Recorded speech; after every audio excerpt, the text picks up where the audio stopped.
പ്രിയപ്പെട്ട സഹോദരീ സഹോദരന്മാരെ, ഈ സന്ദേശം കേൾക്കുമ്പോൾ നിങ്ങളുടെ മനസ്സ് ഒരു നിമിഷം ആലോചിക്കണം.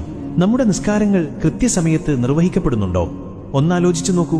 ഈ ശിക്ഷകളുണ്ടെന്ന് അറിഞ്ഞിരുന്നെങ്കിൽ ഒരാളും ഒരു നിസ്കാരവും ഖളാ ആക്കി നടക്കുമായിരുന്നില്ല. നിസ്കാരം നമ്മുടെ ജീവിതത്തിൽ എത്രത്തോളം അനിവാര്യമാണെന്ന് തിരിച്ചറിയാനുള്ള സമയമാണിത്. അതുപേക്ഷിക്കുമ്പോൾ നാം നമ്മുടെ ജീവിതത്തിലേക്ക് ക്ഷണിച്ചു വരുത്തുന്ന ഭയാനകമായ ഫലങ്ങളിതാ. 1. ഈ ദുനിയാവിൽ വെച്ചുതന്നെ ലഭിക്കുന്ന ശിക്ഷ. ജീവിതത്തിൽ ബർക്കത്ത് നഷ്ടമാകും. എല്ലാ കാര്യങ്ങളിലും ഉണ്ടാകേണ്ട സന്തോഷവും അഭിവൃദ്ധിയും ഇല്ലാതാകും. ദാരിദ്ര്യം കടന്നുവരും. സാമ്പത്തികമായ ഞെരുക്കങ്ങളും പ്രയാസങ്ങളും അനുഭവപ്പെടും. ജോലിയിലും ജീവിതത്തിലും കഷ്ടപ്പാടുകൾ മാത്രം. ചെയ്യുന്ന പരിശ്രമങ്ങൾക്ക് തക്കതായ ഫലം ലഭിക്കാതെ വരും. ആയുസ്സിൽ കുറവുണ്ടാകും. ജീവിതത്തിന്റെ സ്വസ്ഥതയും സമാധാനവും നഷ്ടപ്പെട്ട് ചുരുങ്ങിയ പോലെ തോന്നും. നിസ്കാരമില്ലാതെ ചെയ്യുന്ന സൽക്കർമ്മങ്ങൾ സ്വീകരിക്കപ്പെടില്ല. നമ്മുടെ നന്മകൾക്ക് അള്ളാഹുവിന്റെ അടുത്ത് മതിയായ സ്ഥാനമുണ്ടാവില്ല. ദുആകൾ കേൾക്കപ്പെടാതെ പോകും. അള്ളാഹുവിനോടുള്ള നമ്മുടെ അപേക്ഷകൾക്ക് ഉത്തരം ലഭിക്കാതെ വരും.